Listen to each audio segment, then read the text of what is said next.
Restlessness lost. I just saw Avengers Endgame. I was like, I mean, obviously I wanted to see it, but I was worried about the running time because I don't really like sitting still and staying silent for extended periods of time. Like, I love seeing movies. I see a lot of movies, but like, when they pass the 2 hour mark, I can get the urge to move around. I fight it, but like 3 hours seemed like a lot. Um, I even got slightly restless in Infinity War, but despite this film's longer length, I think the pacing was better, and I didn't have any problem. I mean, I went with like my brother and some friends to help mitigate that, but probably could have managed without that. Um, yeah, usually I see movies solo, but this felt like a sort of group event anyway. Another mild surprise. I like the quantum suits more than I thought I would. The color palette still doesn't really work for me, but I did like how the overall effect of seeing all of them in that uniform uh, reminded me of like old like Japanese like super squads, like Power Rangers or like uh, Gachemon, like Voltron, that kind of thing. It had that sort of um, aesthetic, and fairly shiny anyway. And yeah, um, another thing for the first like 15 minutes of the film, Robert Downey basically seemed to be channeling Jeff Goldblum's Ian Malcolm. That was just like the sense I got from that. Uh, which I remember when Iron Man came out, like the original 2008. I was thinking, uh, I was thinking of like they seemed comparable to me for some reason, Downey and Goldblum. But this just reinforced that little bit of desire I had to see Tony Stark hang with the Grandmaster, and now I don't know. Um, Another weird thing, I remember. So this is like around the third anniversary of that comic where Captain America or some version of him first hailed Hydra, and that was decried. Like people were just not on board with that story. Like I like I liked Secret Empire. Like that's like this obviously is not Steven Grant Rogers. This is a corrupted version of him. And yeah, you don't have it at the end of that story. The real Captain America punched Nazi Cap in the face, and I mean, not Nazi Cap, but you know what I mean, Hydra Cap. And yeah, so now Hydra Caps is. What? I'm not gonna get into that. Well, I might. I don't know. It wouldn't be too surprising. Anyway, point is that story got like a lot of negative attention from people who weren't even reading it. Like, uh, it was like a meme or whatever.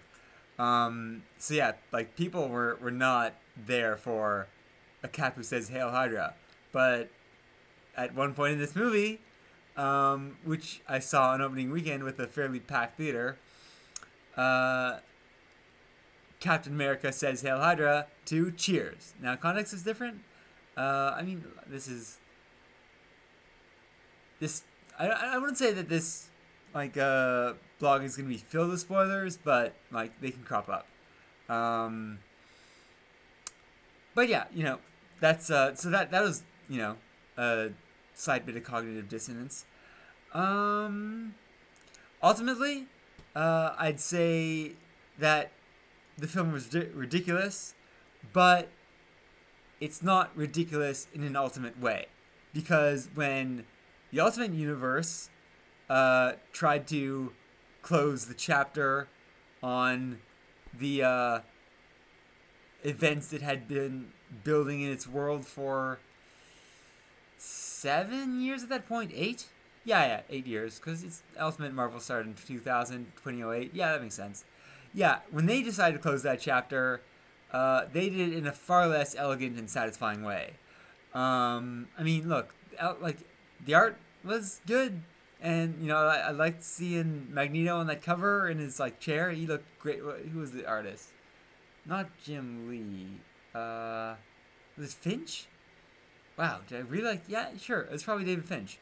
Anyway, that was a weird book, and it made me realize that most of what I loved about the Ultimate Universe was the quality of the writing, um, because that was like when the Ultimate Universe launched, they just put the best creators on it, and I didn't notice that that started to dwindle over time to the point where like main Marvel Universe books had the same caliber of creators or better, in some cases, and the Ultimate Universe just kind of dwindled until they like wiped it off with Ultimatum, and yeah, so that was one ending to a big like Marvel uh, like saga, and instead of wiping the slate clean, they basically just smashed the whole thing, the whole slate. No more slate. This broken fragments of slate all on the ground. It's awful. Um, but yeah, Endgame did not have that problem. There were some things that happened at the end. Not all of the toys got put back in the box in perfect condition, but the box is still filled with toys that will allow for the indefinite continuation of all kinds of stories. And whereas like after Ultimatum, like it just felt like a wasteland. You know what? It felt comparable to like the first like hour of that movie of Endgame, where like the whole world is depressed. There's a bit of that in some sectors of the Ultimate Marvel Universe after Ultimatum, and then they like tried to have like two more apocalypses, and I think that the last one stuck because it was like tangential to the destruction and eventual rebirth of the main Marvel universe and every other aspect of the multiverse. It was a whole thing. Secret Wars 2015. Weird times. Um, Comics. But anyway, um, so yeah, I spent a lot of time in this review of Endgame in discussion about something that's only tangentially related. But that's on brand for me. I will say what this movie did remind me of, because it definitely didn't remind me of Ultimatum. So, in being a saga ender that heavily features an expressive green giant, a lot of time travel in service of fixing a broken world, and a notably attractive character who's gotten fat and lazy, Endgame reminded me of Shrek Forever After, which was also, I mean, technically this is the fourth Avengers movie. They could have just called it Avengers Forever After. Um, but yeah. Uh, Also, the other thing, I mean, now this is uh, pretty far removed, but when I was driving back, I was being driven back from that Shrek movie with my friend. He was driving. He insisted on playing a mellow Kinks song uh, in the car. It was his favorite song. It was Waterloo Sunset. And in Endgame, one of the songs on the soundtrack was a mellow Kinks tune. Actually, for like past like few days, I've been listening to a lot of Kinks anyway, but it's not the mellow stuff. It's Destroyer, actually. I really love that song. Doctor, Doctor, help me, please. I know you will understand. Whatever. That was terrible. But good Kinks tunes, good Avengers movies, good Shrek movies, all around. It's all good. I will say this. Now, Jeremy Renner definitely has his own endearing kind of charm, but it's not remotely similar to the endearing charm of comic book Hawkeye. It's not a. I'm not saying that it's a quantitative difference, but it is a qualitative one.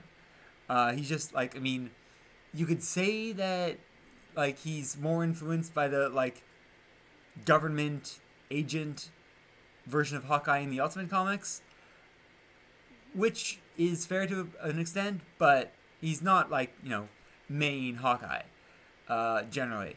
But he there's this fun scene where he says that something would be totally awesome, and that line felt like uh, comic book Hawkeye to me.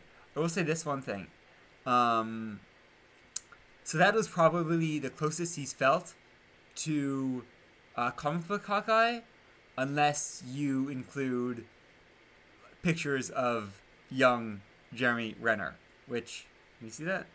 Yeah, not in the movie. They didn't do one of those like Tony Stark aging things like the beginning of Civil War at any point. But if you just do a Google search for uh, pictures of like Jeremy Renner before like this whole Marvel universe was even a thing on screen, you might think, oh, hey, that could be Hawkeye, and maybe that was like the casting uh, table too. Like maybe they were like casting directors, they get the headshots or whatever, and they're sitting around like, oh, I like that guy. Yeah, Jeremy Renner is it? All right, what's he been in? Well, he's been in a Hansel and Gretel movie we won't release um, until he's already successful for doing Avengers. But yeah, we should get him. We should.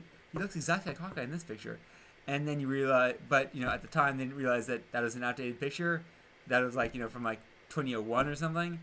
And so now we've got this dude who's older than like everyone else in the Avengers, And it's like Hawkeye was always this like young dude who was always like uh, screaming at Cap because Cap was like the like stoic old leader he wanted to rebel against, and instead like I don't know their actual ages, but Jeremy Renner just feels like an old man in comparison.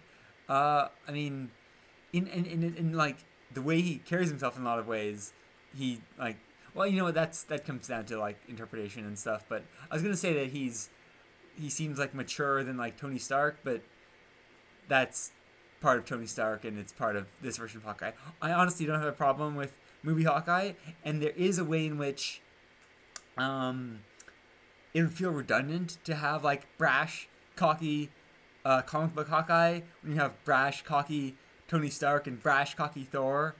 Um, Honestly, the Hawkeye, like, all right, I think Chris Evans obviously a great Captain America. I do feel that other people could do that role well. Um, but before Captain America, Chris Evans was like known for playing like a Chris Evans type of role, like Human Torch, Lucas Lee from Scott Pilgrim, his character in The Losers. Uh, it was he was really good at it, and like it was unique. It was like his like unique Chris Evans take on that archetype, and no one else could really match it. And now we won't see it again because he's Captain America now. And you know what? He probably wanted to get out of that too. Like he didn't want to be pigeonholed for the rest of his life. That's fine. But yeah, I'll miss it. And that like if you take the flames off his Human Torch, that's probably a pretty good Hawkeye. Um, and I mean even maybe Jeremy Renner would be. I don't know. Jeremy Renner, Captain America doesn't have that weathered kind of face. But yeah, no shade against like film Hawkeye. He just doesn't feel like comic book Hawkeye to me until that one scene. I've gone on far too long on this, without really talking about the salient points of the movie by itself, but that happens. So yeah, Jeremy Renner's Hawkeye, fun times always. He's fine. And yeah, good movie. And if you haven't seen Shrek Forever After, compare and contrast.